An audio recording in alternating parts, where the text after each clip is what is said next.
안녕하세요. 빵영입니다. 오늘은 요즘에 이제 취업을 하려고 하는 이제 취준생들이 이제는 공부하는 거를 한번 좀 어떤 언어를 공부를 해야 되는지 한번 얘기를 해보려고 해요. 오늘 저기 직원들하고 그래봐야 한 명이지만 좀 아침에 커피 마시면서 좀 얘기를 하다가 이런 얘기가 나와가지고 한번 얘기를 해보려고 합니다. 먼저 얘기 나왔던 게 프론트엔드 개발 공부하는 것 때문에 얘기를 시작을 했는데요. 이제 그 얘기를 하다가 이제는 자바 언어에 대해서 또 얘기를 하게 됐었는데, 먼저 요즘에 뭐 앵귤러라든가 리액트라든가 하는 이런 자바스크립트 기반의 이제는 백엔드 언어, 그러니까 뭐 노드.js 기반인 거죠. 노드.js 기반에서 돌아가는 이제 자바스크립트만 알면 할 수 있는 프로그래밍. 근데 프론트엔드가 아닌데, 사실 백엔드 쪽인데 프론트엔드를 하면은 이쪽을 공부를 한다고 하는데 그건 좀 아닌 것 같은데, 아무튼 이거를 공부를 하는데 왜 이거를 공부를 할까라는 생각을 한번 해봤어요. 같이 아침에 먼저 이런 생각을 할 것 같다라고 얘기를 했는데, 어떤 얘기냐면 자바가 언제까지 자바를 할지를 모른다라는 얘기를 한번 하게 된 것 같아요. 그래서 자바보다는 앞으로 뭐 노드.js 기반의 이런 언어들이 앞으로 대세가 될 거다, 이제 이런 얘기를 하다가 이제는 그 취준생들이, 그러니까는 노드.js 기반의 언어를 공부를 하는 이유가 취업 준비생들이 앞으로 자바가 많이 축소될 것이다 라고 해서 노드.js 쪽의 기반의 그런, 그러니까 자바스크립트 베이스의 그런 그 프로그래밍을 공부를 한다, 그런 얘기를 하게 됐어요. 그 얘기를 듣고서 제가 좀 자바가 당장 자바를 해도 괜찮은 이유를 제가 한번 얘기를 해보려고 해요. 제 경험을 바탕으로 한번 얘기를 한번 해보려고 해요. 지금부터 한 10년 전? 지금 2018년도니까 2008년? 2008년 정도, 2008년, 9년? 이때쯤이 그 MS가 단넷 맞을 거야. 단넷 프레임워크가 몇 년도에 나왔지? 2002년도였나? MS SQL 2002년도? 그때 나왔구나. 2003년도에 단넷 프레임워크가 1.2가 나왔고, 2013년도쯤에 2003년도? 2005년. 그러니까 약간 2008년도 이때쯤을 한번 잡아서 한번 대략 뭐 얘기를 한번 해볼게요. 이때 어떤 일이 있었냐면은, 컴퓨터 학원 같은 경우는 MS 진영과 자바 진영으로 나눠졌어요. 그때 당시에는 자바 개발자는 연봉이 MS 개발자보다 더 셌어요. 여기서 MS라고 하면 이제 ASP, 단넷 뭐 이쪽 얘기하는 거예요. ASP 쪽, 어쨌거나 다 MS 쪽이잖아요. ASP 개발자, ASP 단넷 개발자, 혹은 C# 개발자 뭐 이렇게 있었는데, 이쪽보다 자바 개발자가 대우가 더 좋았어요. 그런데 자바 개발자가 많지가 않았어요. 그래서 연봉 같은 경우도 자바 개발자가 더 비쌌는데, 문제는 자바 개발자가 부족 현상이 일어났어요. 그래가지고 프로젝트가 자바가 계속 늘어나요. 그래서 ASP 하던 사람, 그러니까 C# 이런 거 하던 사람이, 특히 C# 하던 단넷 C#을 하던 사람들이 자바로 쉽게 넘어갔어요. 왜냐하면 자바하고 C#하고 많이 비슷하거든요. 똑같지는 않고 많이 비슷해요. 왜냐하면 C++은 너무 어렵고 VB는 너무 가벼워요. 그렇다고 VB로 뭘 하기에는 너무 진짜 가벼워서 좀 부족하고, C++은 너무 강력한데 너무 어려워요. 그래서 이 두 개의 절충해서 만든 언어가 이제 C#이라는 얘기가 있었어요. 당시에 뭐 이런 얘기 있어요. C 뿔뿔 해가지고 뿔뿔 하나 더 밑에 뿔뿔 했더니 더하기가 이렇게 4개가 된 거죠. 이걸 다 연결해버리면 샵이 되죠. 그래서 C# 이런 얘기도 있었어요. 그래서 C# 이라고 한다. 뭐 그런 썰이죠, 썰. 카더라. 그렇게 해서 이제 C샵이 나왔죠. 근데 그 C샵이 자바에 대응되는 언어였어요.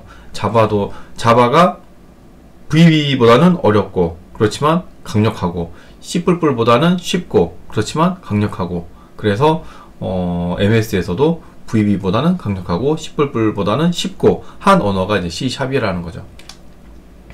네, 그렇게 해서 나왔는데, 이제는 그 C샵이나, 그러니까 ASP.NET, 우리나라에서는 ASP.NET을 하게 되면 서버 단 코드를 VB.NET보다는 C샵.NET을 많이 썼어요. 그래서 C샵 하던 사람들이 다 자바로 많이 넘어갔죠. 그렇게 되면서 자바에 부족한 개발자들이 이제 채워지기 시작한 거예요. 그때 당시에 이제는 자바 개발자가 부족했기 때문에 프로젝트 넘어오면은 프로젝트 시작할 투입된 개발자들한테 교육을 정말 많이 시켜줬어요. 처음에는. 요즘에는 그런 거 없잖아요. 왜냐면 다들 잘 하니까 그런 교육이라는 게 없었는데, 예전에는 그 초창기에는 그런 교육이 정말 많았어요. 그렇게 해서 이제 MS에 있던 뭐 .NET 프레임워크를 쓰던 뭐 ASP.NET 이런 것들이 점차 없어지기 시작했죠. 점점 없어지면서 거기 있는 개발자들이 다 자바로 넘어오게 되는 그런 증상이 있었어요. 그러면서 이제는 자바가 점점 커 나갔죠. 그렇게 해서 지금까지 자바가 커 나갔어요. 그런데 앞으로 자바가 지금처럼 영원하지 않을 것이다 라는 얘기가 뭐 나돌고 있나 봐요. 그런 얘기는 예전부터 많았어요. 자바 개발자들도 준비해야 된다 이런 얘기도 수년 전부터 있었는데, 제가 앞에 얘기했듯이 ASP.NET, .NET 프레임워크, MS의 ASP.NET 같은 경우도 많이 있었는데 그것이 무너질 때 자바로 넘어오게 됐죠. 자바에서는 그 수요가 굉장히 많았어요. 그랬을 때 넘어오게 되는 거죠. 그럴 때. 그러니까는 미리 준비를 안 하고 그때 필요할 때 그때 넘어가도 괜찮아요. 왜? C샵하고 자바하고 비슷하거든요. 그리고 지금쯤이면 이제 언어 하나를 알면, 예전부터 했지만 언어 하나를 알면 다른 언어 공부하는 게 정말 쉬워요. 그래서 지금 자바를 하다가 예를 들어서 뭐 노드.js 개발자가 부족해요. 그렇게 되고 자바 일이 점점 줄어들어요. 그렇게 됐을 때 그때 노드.js 공부해서 넘어가도 괜찮거든요. 앞에 MS ASP.NET에서 자바 넘어올 때 그랬잖아요. 그런데 지금 잡코리아를 검색을 하면 자바가 일방적으로 높아요. 그때 요 며칠 전에 영상에 검색한 게 있었는데 그때 6,000건대 나왔어요. 그런데 뭐 노드.js나 뭐 이런 거 기껏해야 1,000건이었던 것 같아요. 1,000건이거나 그 막 몇백 건 요 정도 나왔던 것 같아요. 뭐 앵귤러 뭐 이런 것도 다 검색을 해봤는데, 그래서 이게 역전이 되려 그러면 자바가 예를 들어서 1,000건, 노드.js가 6,000건 이렇게 되면 자바 개발자들이 노드.js를 공부하면서 이쪽 넘어오게 돼요. 그제서야. 왜냐면 어차피 개발자 부족하게 되니까. 그런데 지금 굳이 미리 노드.js 개발자가 많이 필요하지 않는데 굳이 노드.js를 공부를 해서 미리 나중에를 자바가 망할 걸 대비해서 준비한다. 그건 제가 생각할 때는 아닌 것 같아요. 아직도 뭐 제가 예측한다고 해서 뭐 그게 정확한 건 아니지만 적어도 10년은 버틸 것 같아요. 최하 10년. 제 생각은 그래요. 앞으로 10년은 자바가 죽지 않을 거라고 생각을 해요. 전자정보 프레임워크도 마찬가지로 자바 기반으로 돌아가고 있고, 이게 지금까지 그 나라에서도 이렇게 많이 신경을 써가지고 전자정보 프레임워크를 만들었는데 이게 한순간에 없어지지는 않을 거라고요. 그리고 이제 스프링 프레임워크 5.0이 얼마 전부터 이제 정식 서비스가 됐어요.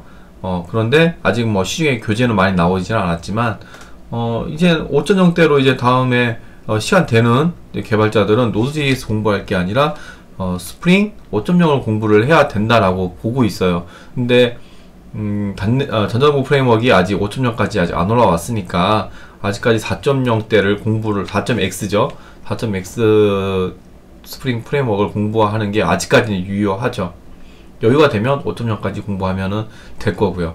그래서 취준생들이 지금 뭐 Node.js 기반의 그런 프레임워크들을 공부하기보다는 취업을 위해서라면 저는 스프링을 공부를 하는 게 더 낫다고 생각을 해요. 그리고 스프링 그 프론트엔드라는 말을 많이 쓰는데, 예를 들어서 일반 학원 같은 데를 가게 되면 그런 말 안 쓰거든요. 학원 가도 자바 배우고, 그러니까 HTML, CSS, 자바스크립트, 뭐 jQuery, 그리고 뭐 자바, 그 다음에 오라클 이렇게 배워요. 네. 그러면서 뭐 프론트엔드 개발자라든지 뭐 이런 말 안 써, 이런 용어 자체를 안 써요. 그냥 웹 개발자라는 얘기를 쓰지. 그런데 지금 취업 준비하는 사람들은 프론트엔드 개발자다 뭐 이런 얘기 하면서 굳이 그거를 가르면서 공부를 하고 있는데, 그냥 자바에 DB 이런 걸 다 공부를 한 상태에서 취업을 먼저 하고, 그 다음에 이제 그러면서 이제 경력은 계속 쌓이겠죠. 일을 하면서. 그러면서 여유가 됐을 때 노드.js나 이런 것들을 틈틈이 준비를 하면 나중에 노드.js의 기반의 뭐 앵귤러라든가 뭐 리액트 이런 것들, 이런 그 프레임워크가 그 개발자들을 많이 찾게 됐을 때 그때 이직해도 괜찮다라는 거죠. 그때는 이제는 그쪽 업무 개발자들도 많이 필요로 할 테니까. 지금은 별로 없잖아요. 지금 그런 데 하는 데가 많지 않아요. 검색해도 얼마 안 나오니까. 한번 검색 한번 해볼까요? 네. 잡코리아.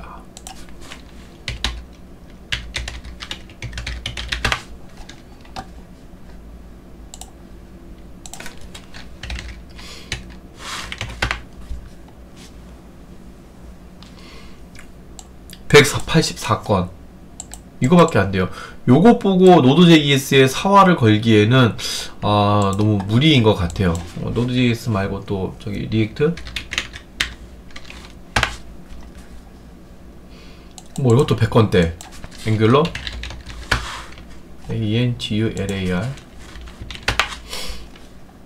또 100건대. 그 다음에 뷰 60. 어차피 여기도 자바가 있어요.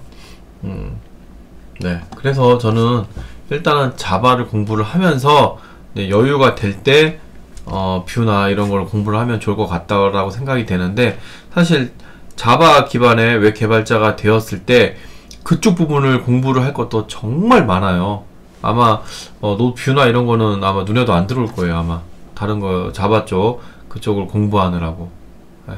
그래서 좀 이거 선택할 때 자기가 어떤 언어를 할지를 선택할 때 좀 한번 많은 고민을 한번 해봤으면 좋겠어요.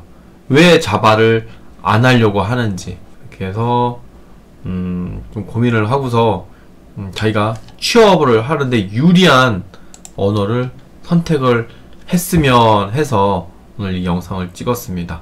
네, 이상입니다.